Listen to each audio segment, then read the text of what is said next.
പ്രിയമുള്ളവരെ, രാജ്യ തലസ്ഥാനത്ത് നമ്മൾ കഴിഞ്ഞ കുറച്ച് ദിവസങ്ങളായി കണ്ടുകൊണ്ടിരിക്കുകയാണ്. രാജ്യത്തെ പ്രധാനമന്ത്രിയുടെ രാജി ആവശ്യപ്പെടുന്നു.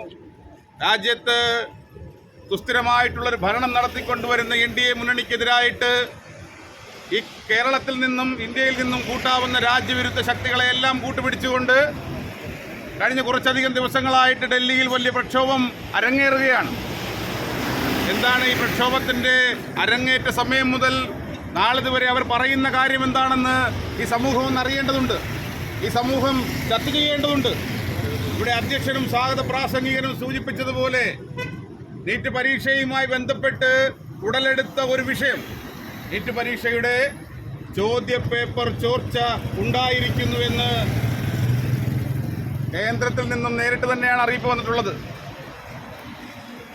NTA എന്ന് പറയുന്ന നാഷണൽ ടെസ്റ്റിംഗ് ഏജൻസി തന്നെയാണ് നമ്മുടെ രാജ്യത്ത് നീറ്റ് പരീക്ഷയുമായി ബന്ധപ്പെട്ടുണ്ടായിട്ടുള്ള ഒരു വസ്തുത, അതിനാശങ്കയ്ക്ക് ഇടവന്ന കാര്യം ഈ പൊതുസമൂഹത്തോട് വിളിച്ചു പറഞ്ഞത് NDA ആണ്.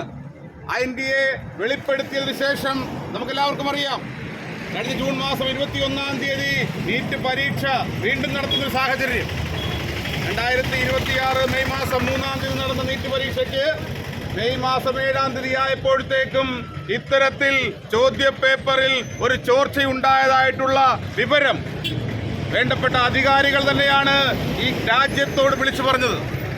അതിനുശേഷം ആ നീറ്റ് പരീക്ഷ ക്യാൻസൽ ചെയ്യുകയും 2026 ജൂൺ മാസം 21-ാം തീയതി വീണ്ടും നീറ്റ് പരീക്ഷ നടത്തിയിട്ടുള്ളതുമാണ്.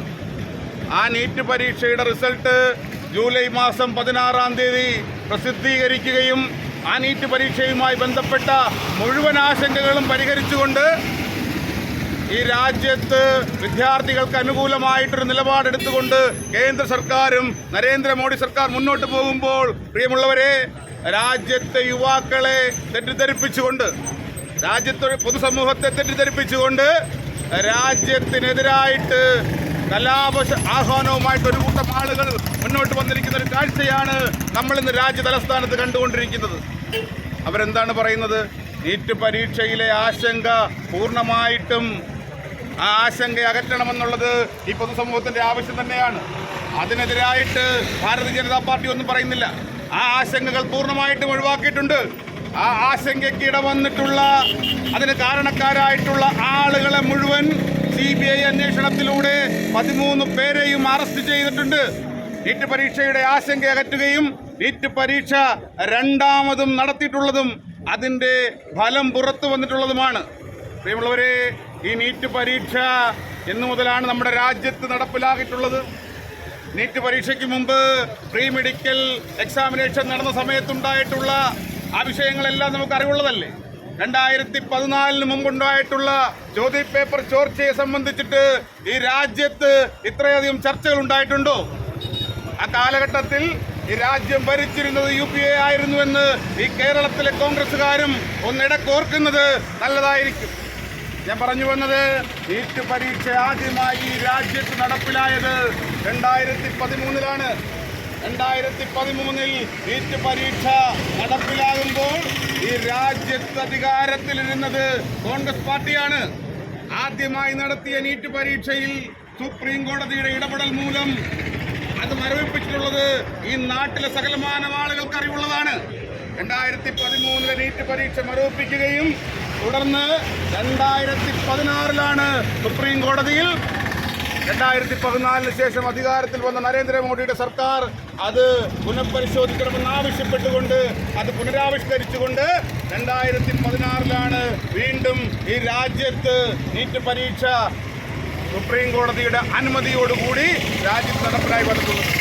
അപ്പോൾ നീറ്റ് പരീക്ഷയുടെ അസുതാര്യത വരുത്തിക്കൊണ്ട് തന്നെയാണ് 2016-ൽ സുപ്രീം കോടതിയുടെ അംഗീകാരത്തോടുകൂടി ഇത് രണ്ടാമതും നിലവിൽ വരുമ്പോൾ 2026-ൽ ഈ വിഷയം ഉണ്ടാകുന്നതിന് തൊട്ട് മുൻപ് തന്നെ CBT ആക്കിക്കൊണ്ട് പരിഷ്കരിക്കുമെന്ന് രാജ്യത്തോട് വിദ്യാഭ്യാസ മന്ത്രി തന്നെ പറഞ്ഞിട്ടുള്ളത് നമ്മളെല്ലാവരും ഓർക്കേണ്ടതാണ്. 2027 മുതൽ ഈ വിഷയം പുറത്തു വരുന്നതിന് മുമ്പ് തന്നെ പറഞ്ഞിട്ടുള്ളത് 2027 മുതൽ കുറച്ചുകൂടെ കമ്പ്യൂട്ടർവൽകൃതമായി മാറ്റിക്കൊണ്ട് നീറ്റ് പരീക്ഷ കുറച്ചുകൂടെ ആധികാരികമായിട്ട് ഇത്തരത്തിൽ ചോർച്ചകൾ ഉണ്ടാകാത്ത രീതിയിൽ പരിഷ്കരിക്കുമെന്ന് രാജ്യത്തിന്റെ വിദ്യാഭ്യാസ മന്ത്രി ഈ രാജ്യത്തോട് പറഞ്ഞിട്ടുള്ളത് ഈ അവസരത്തിൽ നമ്മൾ എല്ലാവരും ചർച്ച ചെയ്യേണ്ടതുണ്ട്. ഇത്തരത്തിൽ അതിനെ യാതൊരുവിധ ചോർച്ചകളും കൂടാതെ നടത്തുവാനുള്ള നടപടിക്രമങ്ങളുമായി കേന്ദ്ര സർക്കാർ മുന്നോട്ട് പോകുന്നു ഒരു വശത്ത്. മറ്റൊരു വശത്ത് ഈ വിഷയത്തിൽ ഉണ്ടായിട്ടുള്ള ആശങ്കകൾ പരിഹരിച്ചുകൊണ്ട് അതിന് കാരണക്കാരായിട്ടുള്ള ആളുകളെ CBI അന്വേഷണത്തിലൂടെ 13 പേരെ അറസ്റ്റ് ചെയ്തുകൊണ്ട് തക്കതായ ശിക്ഷാ നടപടികളുമായി പൊതുസമൂഹത്തിന് മുന്നിൽ വലിയൊരു സന്ദേശമാണ് മോഡി സർക്കാർ മുന്നോട്ട് വെച്ചത്. കള്ളന്മാരെയും ചതിയന്മാരെയും ഈ രാജ്യത്തിനെതിരായിട്ട് നിൽക്കുന്നവരെയും യുവാക്കൾക്കെതിരായിട്ട് ഇത്തരത്തിൽ വഞ്ചന കാട്ടിയവരെയും വെറുതെ വിട്ടില്ല. CBI അന്വേഷണത്തിലൂടെ അവരെ തുറുങ്കിലടക്കുവാനുള്ള നടപടിക്രമങ്ങളുമായിട്ടാണ് ഈ രാജ്യത്തിന്റെ പ്രധാനമന്ത്രിയും കേന്ദ്ര സർക്കാരും മുന്നോട്ട് പോയത് എന്നുള്ള വസ്തുത നിലനിൽക്കെ തന്നെ ആ വസ്തുതയെല്ലാം തന്നെ മറച്ചു പിടിച്ചുകൊണ്ട് രാജ്യത്ത് വലിയ കലാപം സൃഷ്ടിക്കുവാനായിട്ട് രാജ്യവിരുദ്ധ ചേരിയിൽ നിന്ന ആളുകളെല്ലാവരും കൂടെ ഒരുമയ്യായി ഇന്ന് ഡൽഹിയിൽ കൂടുകയാണ്. ആരൊക്കെയാണ് ഇന്നൊരു മെയ്യായിട്ട് ഈ ഡൽഹിയിൽ കടന്നുകൂടിയിരിക്കുന്നതെന്ന് നമ്മൾ പരിശോധിക്കുമ്പോൾ പ്രിയമുള്ളവരെ നമുക്ക് മനസ്സിലാക്കുവാൻ സാധിക്കും. ജനാധിപത്യ പ്രക്രിയയിലൂടെ നരേന്ദ്രമോദി സർക്കാരിനെ താഴെ ഇറക്കുവാൻ സാധിക്കില്ല എന്ന് മനസ്സിലാക്കിയപ്പോൾ രാജ്യത്ത് കലാപം സൃഷ്ടിച്ചുകൊണ്ട് രാജ്യത്തെ തകർക്കുവാനുള്ള ശ്രമമാണ് ഇവിടെ ഈ ശക്തികളെല്ലാം കൂടെ ചേർന്ന് കാഴ്ചവെക്കുന്നത്.